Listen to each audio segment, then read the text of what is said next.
Gene and Rodger is the story of the two most powerful, influential movie critics of their time, Gene Siskel and Roger Ebert. You can find Gene and Rodger on the Big Picture feed on Spotify or wherever you get your podcasts.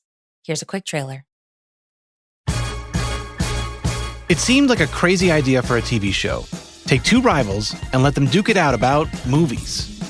But Gene Siskel and Roger Ebert quickly became the most popular film critics in the country. Millions of viewers tuned in to see whether they'd vote thumbs up or thumbs down. This is the story of two unlikely superstars who changed the way we argue. From Spotify and the Ringer Podcast Network, I'm Brian Raftery, and this is Gene and Rodger. Listen on Spotify or wherever you get your podcasts. This episode is brought to you by Reese's Peanut Butter Cups. All right, it's official. I think I've discovered the ultimate coupling of all time. Like any good relationship, they really balance each other out. One is super sweet, and the other, well, they can be a little nutty sometimes. It is, of course, Reese's Peanut Butter Cups, the perfect combination of peanut butter and chocolate. So perfect, some would call it true love. Find Reese's now at a store near you. This episode is brought to you by Visible. Maybe you've already let your New Year's resolution slip. We all have, but you can still make a 2 year's resolution with Visible. Right now, you can get a one-line wireless plan from Visible for just $20 per month for 24 months. 24 months is basically 4 Bachelor seasons. That could be 4 engagements, 4 broken engagements. So many other couples we didn't see coming. It's really an eternity in Bachelor Nation. And that's unlimited 5G data powered by Verizon with no annual contracts. Switch now at Visible.com and use the code VISIBLE24. Don't miss out. Offer ends January 31st. New members only. Promotional rate with service on the Visible plan. For additional terms and network management practices, see Visible.com. What are you thinking about this? Me? Yeah. I mean, it's a little messy in terms of the color's aggressive and That's interesting because it's actually my self-portrait. really just botched that one.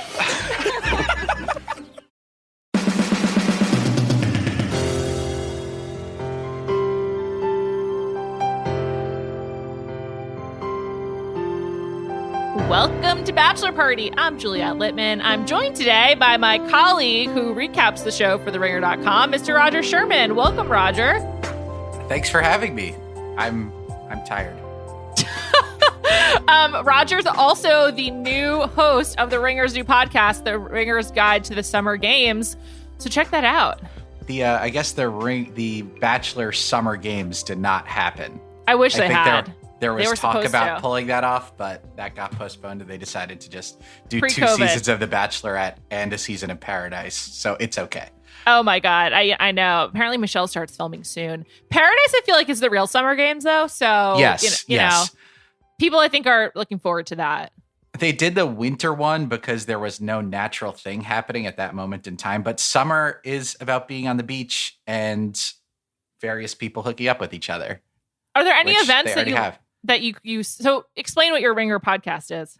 We're just talking about a different sport every day for 10 minutes, trying to learn a little bit more about them. And, you know, no one really knows we all just kind of turn it on every 4 years and don't really have any idea what it is because, you know, who has time to follow these random sports? But I feel like some of the people that you profile and you speak to in the sports you talk about could end up as Bachelor dates. I mean, everything that crossover is in play. Hasn't happened yet. So far, they've only gone from like the Olympics to Dancing with the Stars. But I feel like there's such a natural lead in there for former Olympians Definitely. to go on.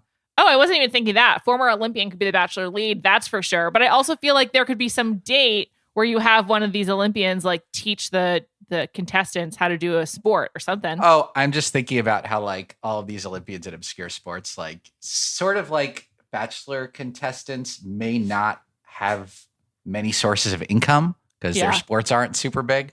Bachelor's the way to go for them. Definitely. I think this is the new wave. Well, tonight's episode was really something. It was pretty fun, actually. I enjoyed it.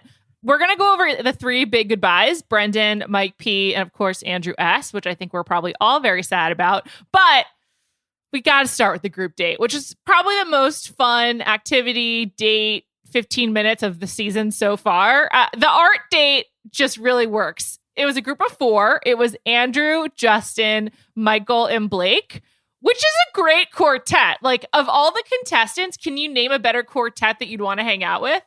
They're getting down to the no weak spots part of the series. Yeah. No losers. Last week was cut down day. We got rid of a lot of weak links. And this week was just pretty solid. These 7 guys delivered. I'm not sure if it's always been this way, but it feels like they're going from like 14 to like 5 really quickly these days. Like they're trying to keep those sort of like semi-controversial people around a little bit longer before you get down to the real quality dudes. I think there usually is like a cut down week. And I think the reason it feels more drastic in the recent seasons is because they have leaned so hard into the villains. So you kind of need to keep a lot of people around for the villains to villain. Like Victoria is not Queen Victoria if she doesn't have her subjects to like terrorize, right? And like Aaron's not Aaron and Carl's not Carl and Thomas isn't Thomas if there aren't like a lot of guys to like gang up on them. Yeah, so you have like Hunter was around like 2 weeks before Hometowns, and Hunter never had anything going on there. But that cut down seems to happen just so quickly on these seasons. I know. So it was very surprising to get to a group date. It's only 4 guys, right? You're just like, wait, what? Yeah, I was like, there's supposed to be 11 people separated into 2 teams to play a sport that was just invented that isn't in the Olympics. Right. But instead, this was a week of retread dates, as it generally is. Like, that's okay. I talked about this with Amelia last week, but these were kind of even more egregious. This was the art date that proved so effective in Tayshia's season, run back with Blake once again for Katie. And so they had this artist named Jacqueline Secor come on down. I would call her Etsy Georgia O'Keeffe. And they had to like create some sort of art for that like represented their relationship with Katie.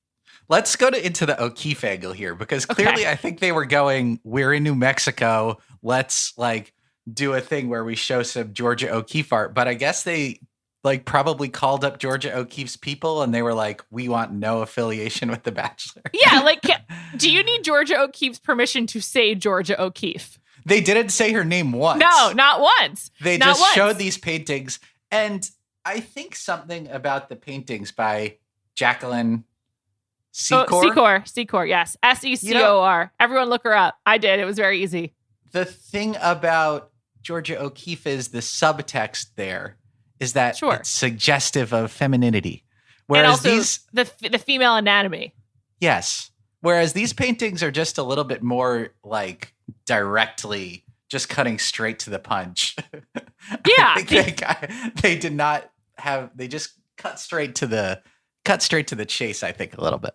Also, I'm currently looking at Jacqueline Secor art on Etsy as we discuss, and you know, it's sort of a lot of these images are just sort of like being in your gynecologist's office and like seeing some diagrams. Like it's very obvious. It's not so much a flower that looks like a vagina, so much as that's a vagina drawing. Yeah, seriously. And so it's like the least subtle thing in the world. I just want to note her art is like $10. So if you liked what you saw, you could get it. The pink iris is probably the nicest one I see so far. At least that's the smallest size. It begins at 10. It goes all the way up to 30 if you want an 8x8. I don't know. You all decide. Check her out on Etsy. But if you're looking for vulva art, you're looking we have for a hookup art for you. And you don't want to get just like a cool Georgia O'Keeffe poster, which is what I would do. My college roommate had a Georgia O'Keeffe poster up on our wall. She didn't consult with me first. What do you think about that? My freshman roommate. We didn't know each other. You're just saying that she should have asked you to hang a Georgia O'Keeffe painting? What's the etiquette there? Do you need to consult on all hangings or only sexually suggestive ones? Is it because it was Georgia O'Keeffe that you still hold this grudge? I don't hold a grudge. Years? I don't hold a grudge. I just remembered that I had like people who would like come into our room and be like, "Oh, that's interesting," because we were 18, 19, and it was still sort of like taboo. I feel like the guys were very much playing into that. The guys. Yeah. And also on The Bachelorette, yes. the guys were the ones who were like, "Oh my God, look at this!" And the Katie and Jacqueline were acting as if it was normal, and the guys were really freaking out that this painting was sexually suggestive or just straight up sexual. Right. And there's nothing wrong with sexually suggestive or sexual art. I think what was just so weird was that they didn't say Georgia O'Keeffe, that it was that the art was no, I'm sorry, Jacqueline Secor, not particularly good, although she's already been offended by Blake. More on that in a second. And that they just sort of like didn't give any context. That's been a weird part of this season. Like this happened last week with the RuPaul's Drag Race contestants race. Like they don't mention like the obvious stuff going on. It's sort of like, it's like a no liability season. Do not mention any proper nouns we haven't cleared. There was also in the Seattle themed date, we'll talk about that later. They showed them putting gum up on the wall, which is a reference to a wall in Seattle that's covered in gum. And they just I didn't know that. They didn't mention it at all. They just showed them making out with gum in their mouths and putting it on a wall. It didn't mention that. Anyway, sorry, I'm cutting ahead. Let's talk about Blake at this date. So Blake just blatantly insults Jacqueline Secor to her face. I was dying. It was so funny. That was Blake who said it, right?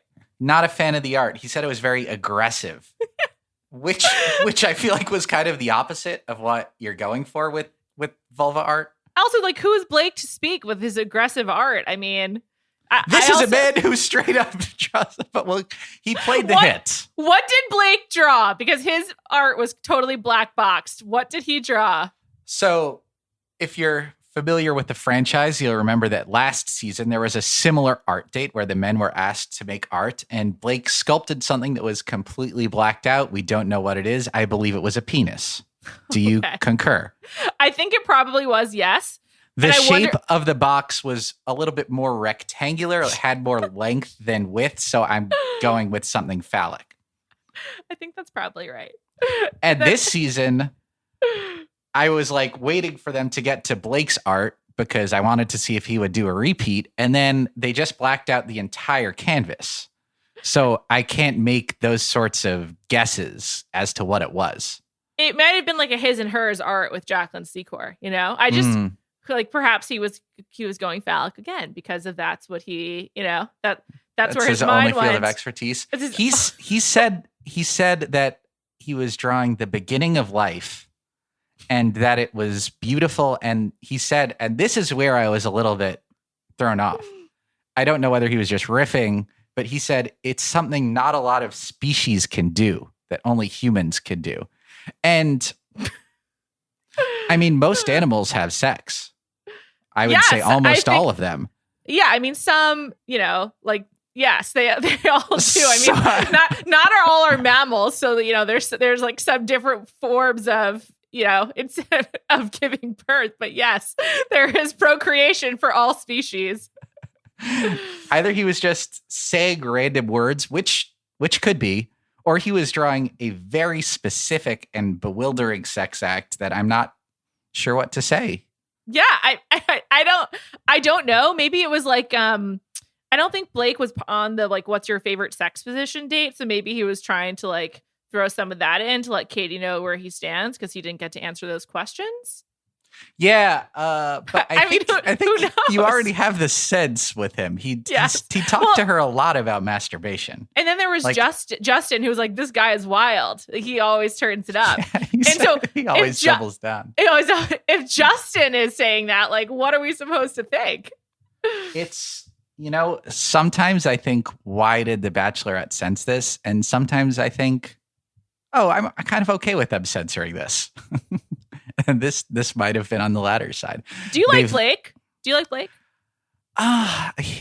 I like him I like him as this sort of comic jester of the show. I did too. Like, I was happy to have Blake this week, though I don't think he's like someone I'm dying to spend time with, but I feel like he's turned into a really good Bachelor character. Every time he's gone into this weird kind of pervy focused on sex role, he's been hilarious. And I've loved his presence on the show, but it's kind of, he's progressing pretty far and into the serious part of the season. He's in Final Four. Are we meeting Blake's family? I mean, Katie just, I think, really vibes with that, you know, sort of goofiness. It seems to be a relationship almost entirely built around goofiness. They said that they are very similar. So I think that is, some relationships fall that way where like you end up with the person just like you because like you're comfortable with it. And I guess like the sex talk is something that they were late on. She does seem to really like him, but I thought that he gave an all-time bad, like pre-hometown pep talk Blake was like, I'm not falling in love with you yet, but I know that I will. You just have to trust me. If I were Katie, how could I possibly trust that? He said, I am not falling in love with you. He said at this point it's inevitable. It's inevitable. But based on what? Obviously to watch this show, you have to have like a PhD in defining the exact instance of falling in love that they talk about all the time. Oh, I'm starting to fall in love. But that was one of the wilder ones we've ever gotten. I'm not, but it's inevitable. I'm not, but it's inevitable. It's like, based on what, Blake? Like, if I were Katie, I would have just been like, excuse me? I think your time here may have ended. Your watch is over. No, but the sex jokes are too much for her. She just loves the sex jokes. I'm afraid that she likes the slightly unavailable because Greg was similar. We'll come back to his date. But she was just like, I'm afraid that you're just going to leave here. So I'm concerned that Katie is gravitating towards the guys who aren't giving her true positive affirmation. I'd like to talk a little bit about the other art that was made. Sure. Yeah, you're absolutely. Where should we go next? To sushi? I'm not sure what was going on with the sushi. Was the sushi the thing that lost it for Andrew? I don't know, but Andrew S did a painting that he claimed was sushi, but just looked like some like blobs on the canvas. I thought it was a flower. I had no idea what it was. I was very confused. But a flower would have made sense. That would have gone along with the Jacqueline Secor theme. Jacqueline, not Georgia O'Keeffe Secor. Yeah. It was definitely closer to Jacqueline Secor than it was to Georgia O'Keeffe with the color palette and his brush strokes. Now I'm worried that we're not allowed to say Georgia O'Keeffe's name. We definitely are. This is an editorial product. We're good to go. Oh, okay. I don't know the laws on that. Well, why weren't they allowed to say anyway?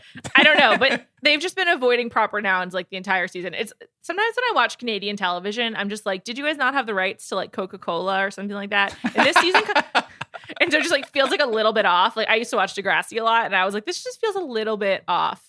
And that's what the season feels like. Like they just couldn't get stuff cleared, or they didn't have time, or I don't know what it is, because not mentioning Georgia O'Keeffe is really funny in this context. Anyway, back to Andrew and the sushi. I didn't know what was going on there. I think the one that was most surprising to me was Justin, who is a good art, who his introductory scene was painting. He was up painting in his quarantine room, and then he was finally given the option to paint. And he painted one good flower and a bunch of little tiny stick figures around it. I feel like this was a time problem. I watched Top Chef. Do you? I've seen cooking shows. I've seen Top Chef. And yes, sometimes at the end, they have to just like throw random uncooked ingredients on the plate. Yes, I feel like that's what happened. He put a lot of work and time into his rows.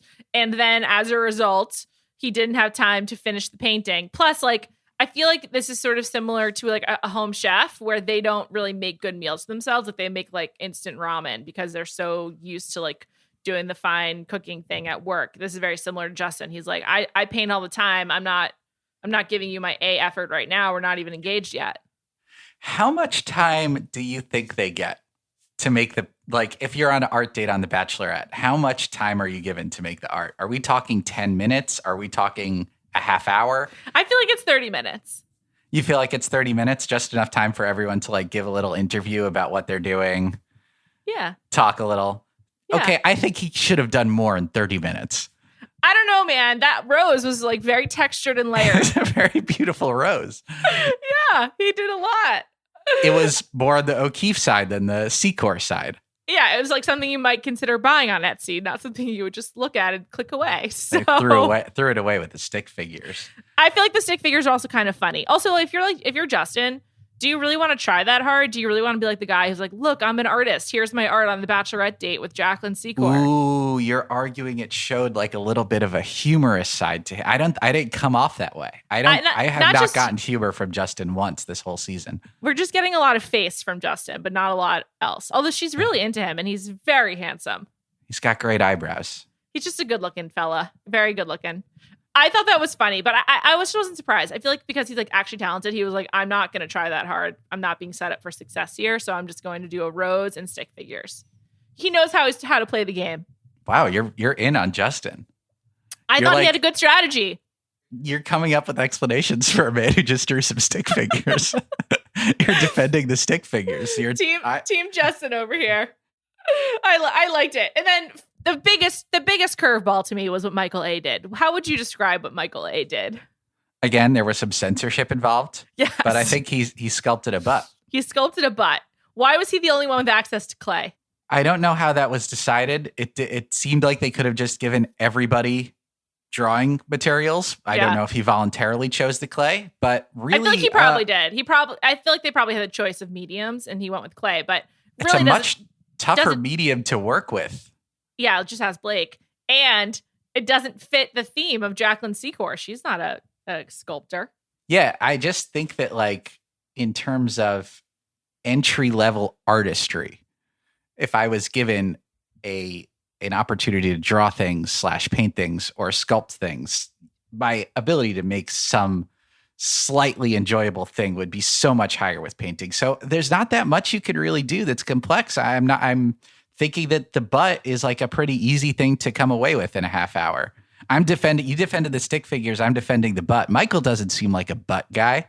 No. Like, in any sense of the term. No, he doesn't. He really doesn't.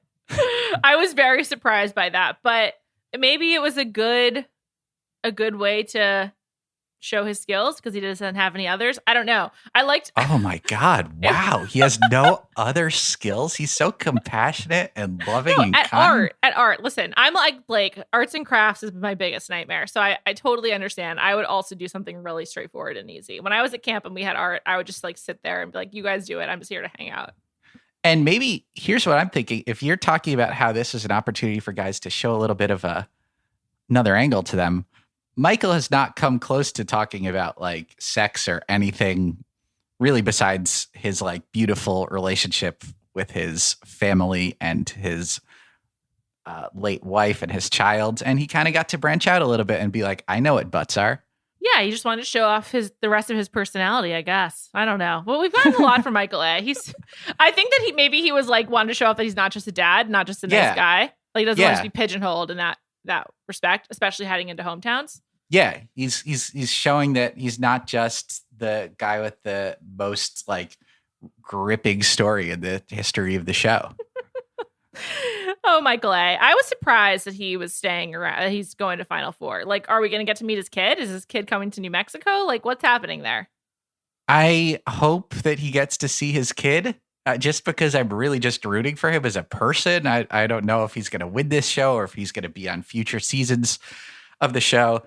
I just don't want bad things to happen to Michael. He seems so nice. He does seem like a great so guy. Nice. I hope he gets to hang out with his kid. And he's also he's realistic. He's like, can Katie just fit into this life? Yeah. And then the unpredictability with the butt really stands out. Yeah. It's such a wild card. Yeah. It seemed to actually literally stand out. Literally. The guys were really surprised by it too. It just seemed like it was out of character for everyone. This episode is brought to you by eBay Authenticity Guarantee. eBay knows that when it comes to jewelry, authenticity is the real gem. When you see the blue check mark that says Authenticity Guarantee, it means your next piece will be carefully inspired by jewelry experts and will always be worth its weight in gold. Whether you're looking to make a statement or build the perfect everyday look, eBay is making sure you get the real deal. With eBay Authenticity Guarantee, you can trust that jaw-dropping piece will always arrive jaw-droppingly real. Ensure your next purchase is the real deal. Visit ebay.com for terms. This episode is brought to you by Visible. Maybe you've already let your New Year's resolution slip. We all have, but you can still make a 2 year's resolution with Visible. Right now, you can get a one-line wireless plan from Visible for just $20 per month for 24 months. 24 months is basically 4 Bachelor seasons. That could be 4 engagements, 4 broken engagements, so many other couples we didn't see them coming. It's really an eternity in Bachelor Nation. And that's unlimited 5G data powered by Verizon with no annual contracts. Switch now at Visible.com and use the code Visible24. Don't miss out. Offer ends January 31st. New members only. Promotional rate with service on the Visible plan. For additional terms and network management practices, see Visible.com. This episode is brought to you by State Farm. You might say all kinds of stuff when things go wrong, but these are the words you really need to remember. Like a good neighbor, State Farm is there. They've got options to fit your unique insurance needs, meaning you can talk to your agent to choose the coverage you need. Have coverage options to protect the things you value most.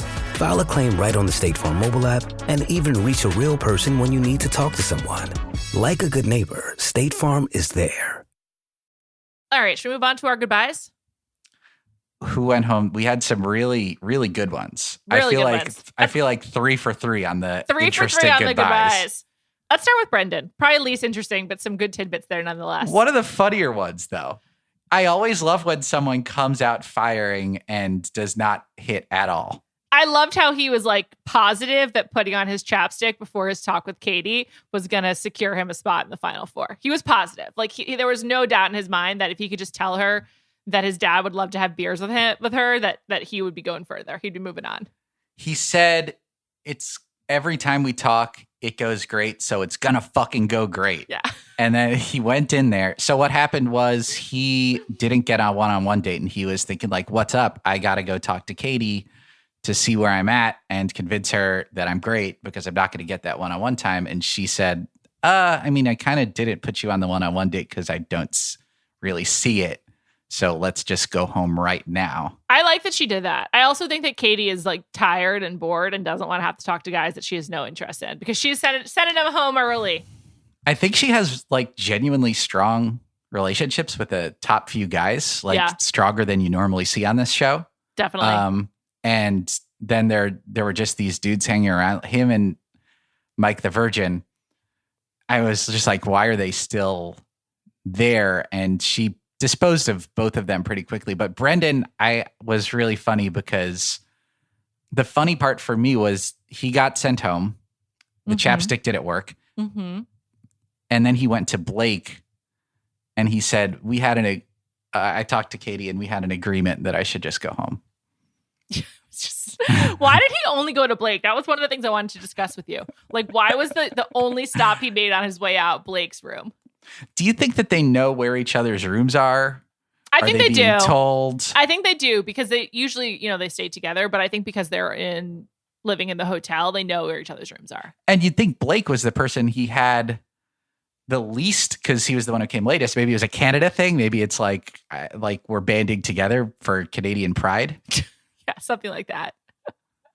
I mean, maybe. Yeah, they had the Canada thing together or who knows? We don't really know a lot about Brendan. He seemed like a weirdo. But what else do you know about him? Give me some Brendan facts. His dad loves beers. He's a firefighter in training. Yep. He's not an official firefighter yet. If there's He's a training fire, to be one. If there's a fire, he is not licensed to do anything with it. He just has to look at it. He can maybe help with the hose. He's training to get there. He's training. I don't know what it's like to be a firefighter in I don't Canada. want to take away from the brave firemen and firewomen. Of course not. Or those in training. We're not making fun of them, or we're not making fun of anyone. We're just noting Brendan is not yet a firefighter, but he's on his way. I'm glad that there's an extensive training process that apparently lasts long enough that you would define it as your current job as a trainee. Yeah, me too.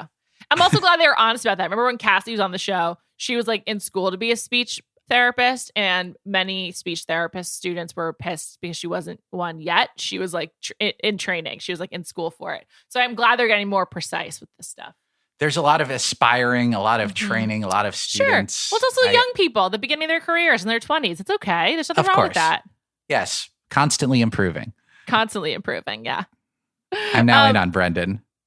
Sure. I just feel like Katie clearly didn't want to have to keep Brendan. He was worst of or not. He was the least bad of who was left last week. And so I feel like him going to her room was just a win for everyone because it gave her the opportunity to send him home early. Gave him some camera time too. Totally. And now if Brendan shows up in Paradise, we know a little bit about him. His dad. We've actually heard him talk. Yeah. Yes. We know.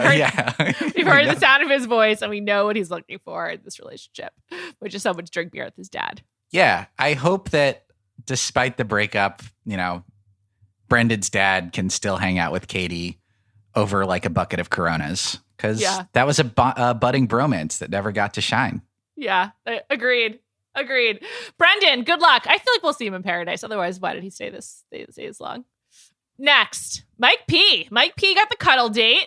What a date this was. A real variation on the tantric sex date they usually make them do, which I don't care for. They seek out the person with Mike P is Mike the Virgin, not Mike the Dad. Correct.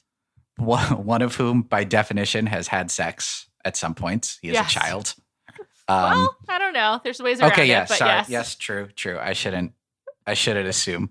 But Mike the Virgin, and they just put him in like physically uncomfortable positions. They seemed uncomfortable at first. They got a little bit more used to it. Things fell apart when he told her that she reminded him of his mom. Yeah, there was he mentioned his mom so much it was like she was on the date. Like in his ITMs to the camera, he talked about his mom. To Katie, he talked about his mom. He kept talking about how he really wants to nurture her, and it's like Mike P. And then he's talking about how his mom might be upset when he found a girl, but she would have to deal with it. It was like definitely uncomfortable. And if you're Katie, you're just like, no, I can't get involved here. I always like hold out a little bit of like thought in my head, like maybe this was like one thing he said out of context and like they edited it strangely, but he really kept going for the mom angle. He whispered in her ear. That made me want to just jump off a building. Oh my God. It was my mom. He whispered it in her ear, which is, I think like, I don't want to rank the worst things you can whisper into someone's ear that you're in a romantic relationship with, but that has to be in the top 10% of worst things you could whisper in someone's ear if you're in a relationship with them. Especially when you're like embracing and you're like in like a sexually suggestive situation, even if it's the point is that you're not actually having sex. I looked into that woman, by the way. Her name is Jean. And she does a lot of different things. She started this thing called the Cuddle Sanctuary, which is cuddle events, professional cuddling, and training in Los Angeles. Her name is Jean Franz Blau. Then she also is like an intimacy coordinator and does, a lot of like just like work on like getting people closer together. She's quite a Renaissance woman, I would say. It actually did seem like it worked because at first they were just like kind of giggling like, oh, this is weird. We're touching each other. And then at the end, they were very comfortable. And in fact, so comfortable that it reminded Mike of like his mother stroking his hair as a child. It was just like very awkward. And she seemed like a great sport though. Although it sounds like now that I've looked her up, she specializes in like these awkward situations. Cuddle Queen Jean? Cuddle Queen Jean, She demanded to be called the Cuddle Queen, or she Cuddle requested. And you keep calling her that too. Well, when you've got the rhyme, it's hard for me to, I associate things like job titles like firefighter trainee or Mike the Virgin versus Mike the Dad. So when someone says they're the Cuddle Queen, I respect that. Sure. Yeah, I respect the Cuddle Monarchy. I did kind of like some of the other things Mike said, though, the ones that weren't particularly creepy. But when he was like, I look like when he looks like I'm from a drug cartel, I thought that was really funny. He kind of was true. That caught me off guard because he hadn't said anything funny the whole time. Funny or sort of like worldly or like acknowledging the outside world. Like we didn't know that he was aware of drugs at all. Yeah, that I would have been surprised if he's ever consumed any drug of any sort. Yeah, same. He just bad vibes from him the whole season, honestly. I mean, I did like kind of the way he talked about, his choice to not have sex in a very different way than past people on this show who have been virgins. He was very, open and non-judgmental of like Katie's sex positivity. That was good. But throughout the season, he kept giving off a little bit weird vibes. He last week or maybe 2 weeks ago, he got to kiss her, and the way he got her to kiss him was he said, I like sports metaphors, so let's get to first base.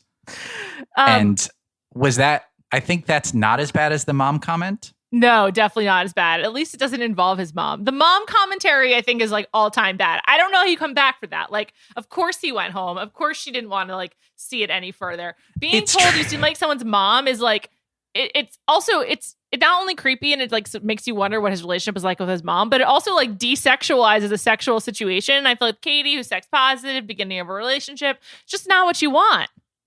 It's truly one of the worst things that could be said. The worst lines in Bachelor history. He thought would progress it in a way. It wasn't like he was angry at her. He was genuinely trying to further this relationship by comparing her to his mom. Yeah, he thought that was a plus.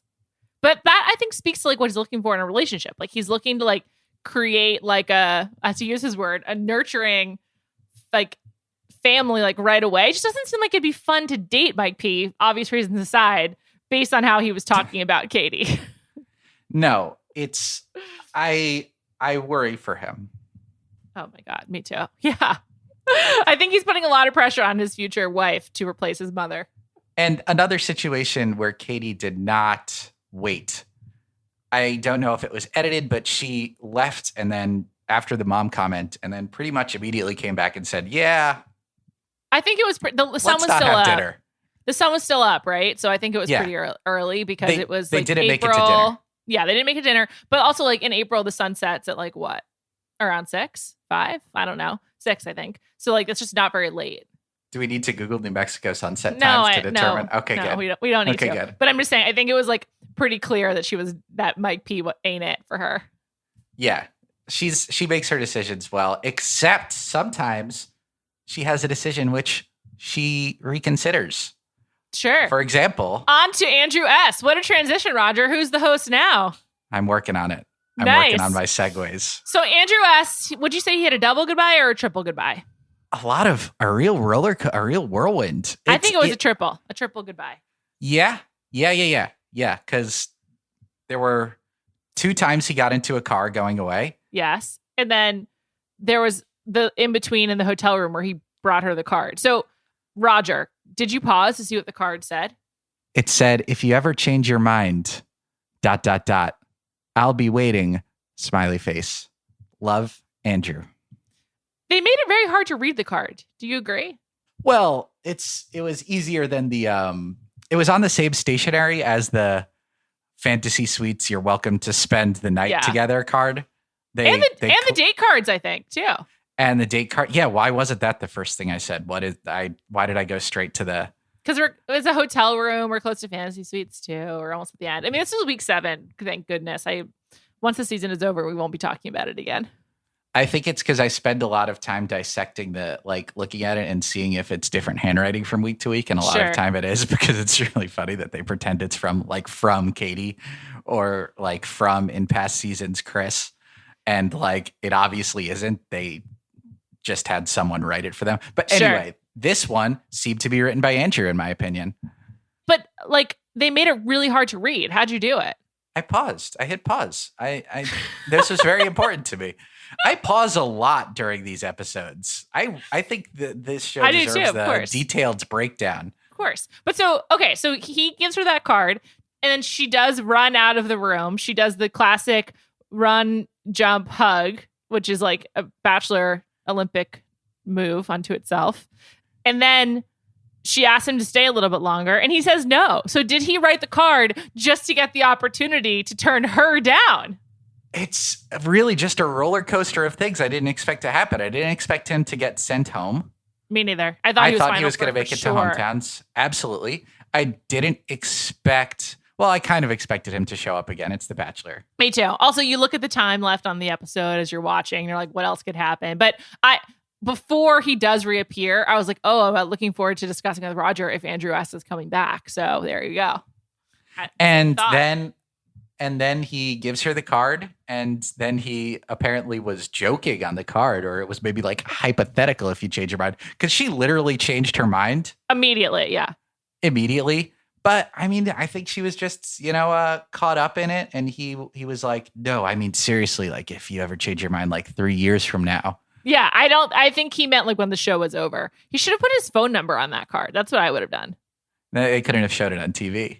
That's true. Also, they might not have let him, right? They also might have been like, no, you can't do that, because I'm sure that the card had to be approved.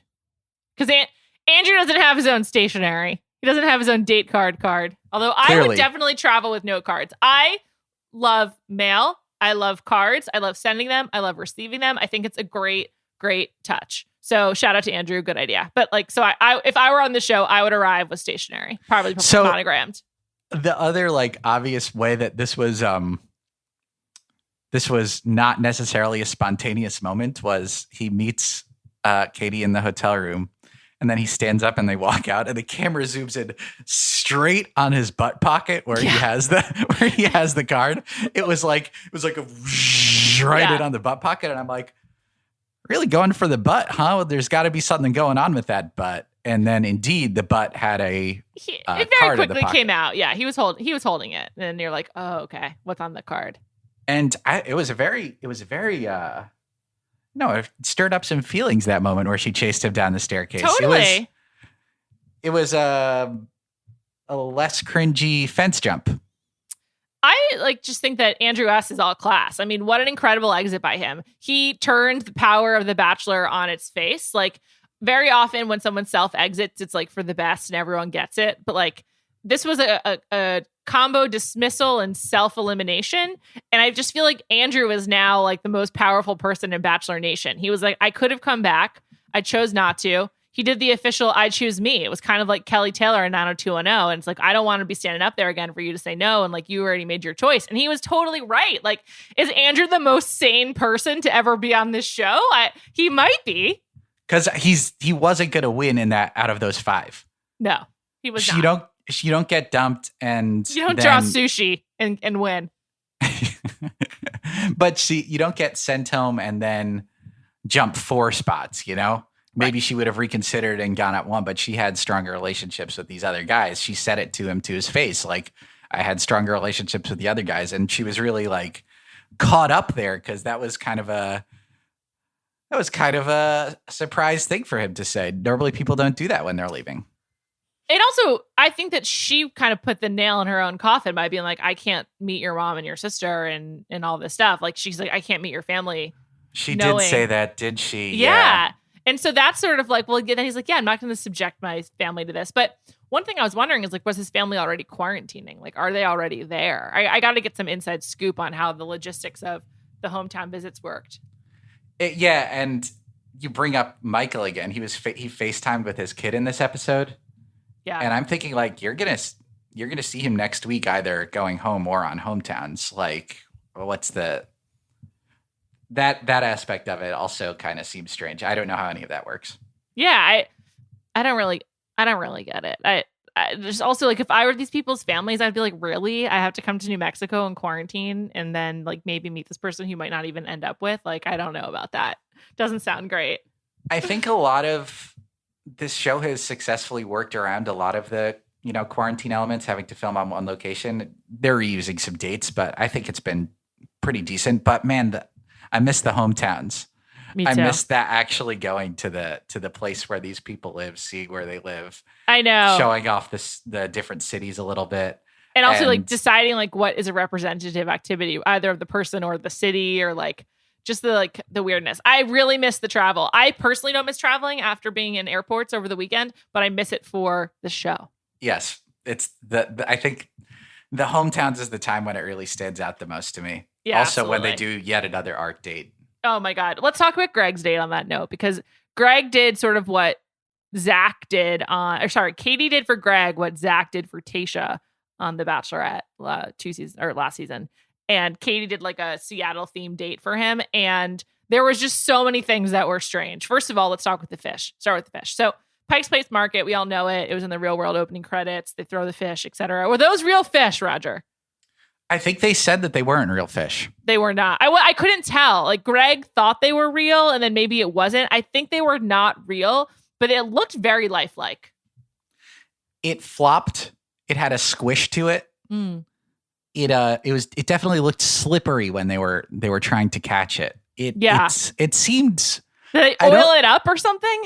I don't know what the fake fish economy is like out there, like what companies are producing fake fish and how realistic they are. I think for this date, it was completely independent of who was on it, right? So they probably knew that this week they'd be doing a Katie Seattle date. So they probably ordered these fake fish really early. So on last season of The Bachelor, one of the people who got sent home the first night threw Matt James a fake fish. Who was that? It was one of the ones who got sent home the first night. She was from Seattle. Not very important, but I'm wondering if they used the same fake fish. Oh, interesting. Got to go back and check the tape. I tried, but she was so unimportant that I like, people weren't like, look at the girl who got sent home night one who threw the fake fish.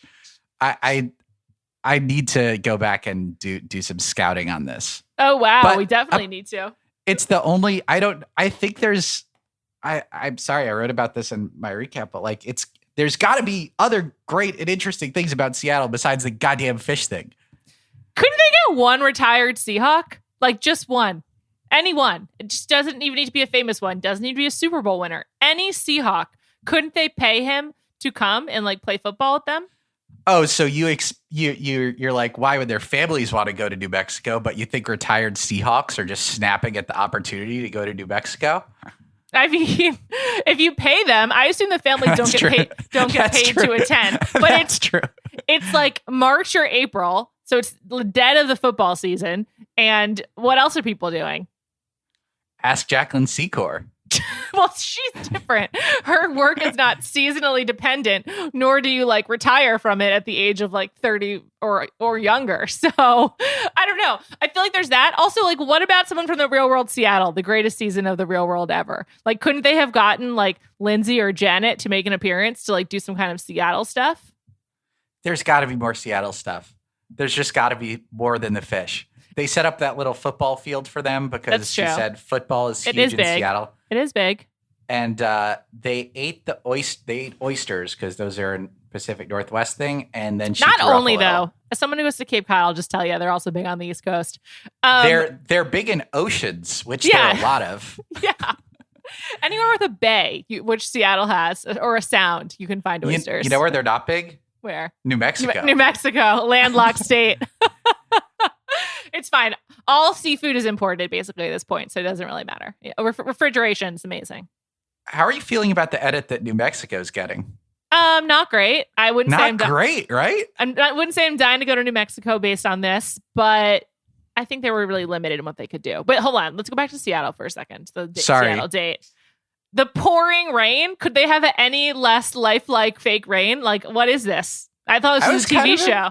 I was kind of impressed by the fake rain. It was like a pretty good depth of fake rain. It was like a lot of water. Of fake rain. It was a lot of water, but it didn't look like rain. It just rained here in New York a few hours ago, and I was like, did not look the same.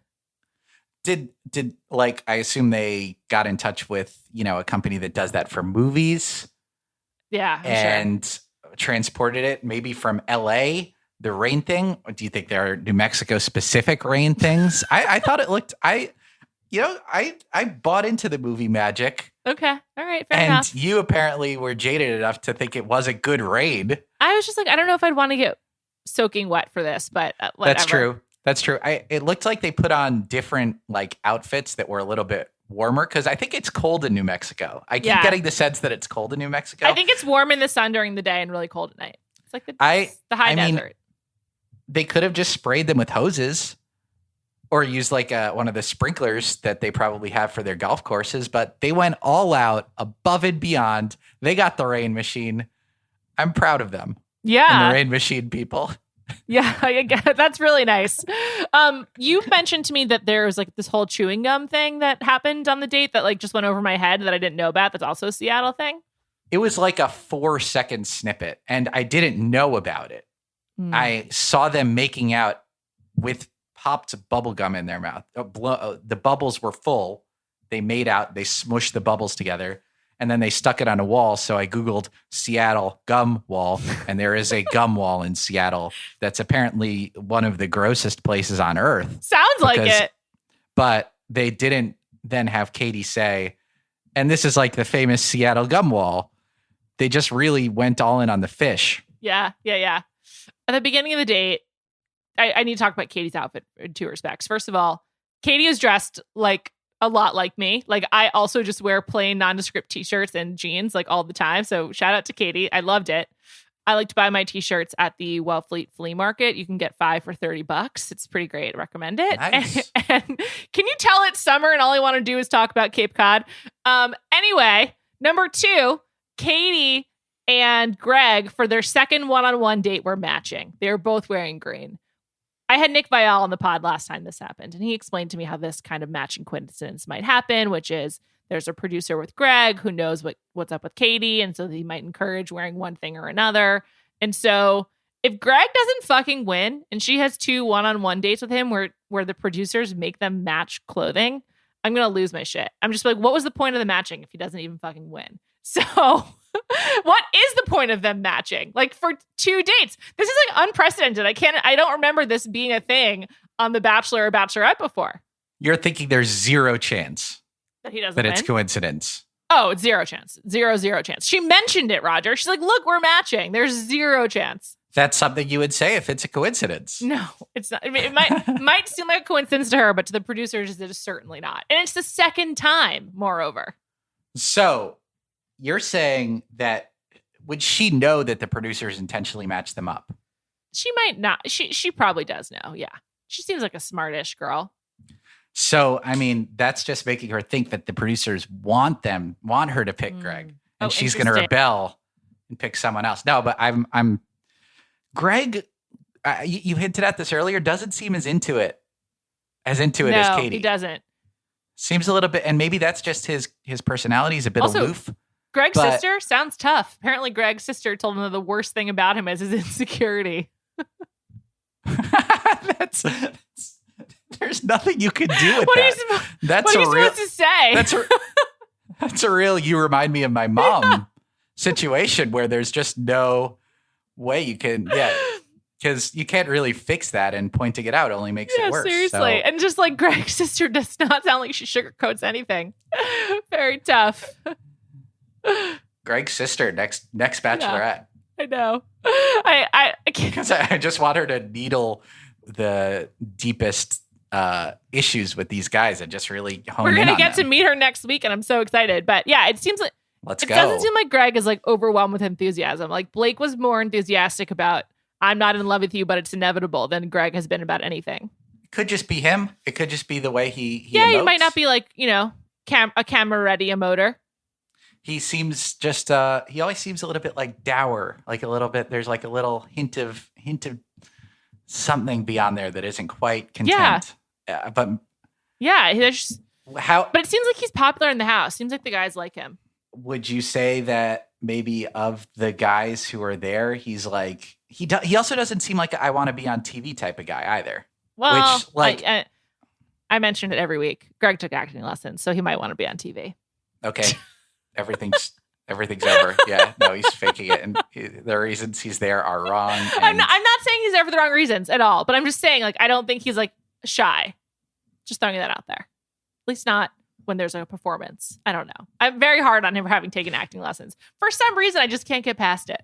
So, if he's still looking out there a little bit sad when he's supposed to be happy, the acting coach gotta go. Yeah, absolutely. Get new classes, man. Maybe we're in New York. Maybe go to LA where acting really happens. I mean, he's about to be a former Bachelorette contestant. He'll be in LA sooner rather than later. Yeah, so he has a lot of acting opportunities ahead of him, perhaps. He just needs to act a little bit better with Katie. Whose family are you most excited to meet? Other than Mike, let's take Michael A out of the equation. Obviously, you're most excited to meet Michael A's son, right?